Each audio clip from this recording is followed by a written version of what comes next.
మహిళా మండలి అధ్యక్షురాలు. మీరు కబురు పెడితే నేనే వచ్చేవాడు కదండి. మీరు ఆ గౌరవించినందుకు చాలా సంతోషపడి సర్పంచ్ గారు.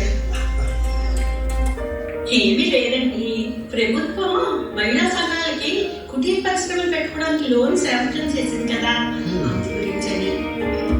మా ఆవిడకంతా ఒప్పులేదండి, ఆ నిధులన్నీ మా ఊరికే కదా, ఆ డబ్బులేమో మా అకౌంట్లో వేసండి. ఎవరికి నచ్చిన వాళ్ళు కొనుక్కుంటారండి.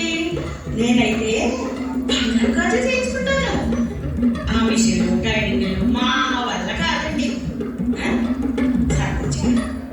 అమ్మా, మీరు అడుగుతున్నది కేవలం డబ్బు కాదు, మీ కాళ్ళ మీద మీరు నిలబడే అవకాశాన్ని కాలు జరుపుకుంటున్నారు. చూడమ్మా, చేతికి గాజు పడితే అందం వస్తుంది, కానీ అదే చేతికి పని కనిపిస్తే మీ కుటుంబానికి ఆకలి తీర్చే ధైర్యం వస్తుందమ్మా. మా ఆడోళ్ళు ఓట్లన్నీ మీకే పెంచాను కదండి సర్పంచ్ గారు, మా రుణం తీర్చుకోండి.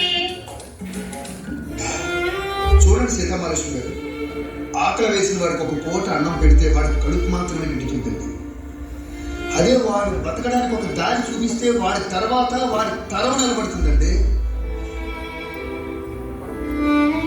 చూడండి, మీరు అడుగుతున్న నిధులు పనిచేస్తే రేపు పండగకి పిండి వంటలు వండుకోవచ్చు, కానీ ఎల్లుండి మీ బిడ్డ ఫీజు కట్టడానికి ఆ బంగారం తప్ప సంపాదించుకునే మార్గం ఉండదండి. ఒకసారి ఆలోచించండి.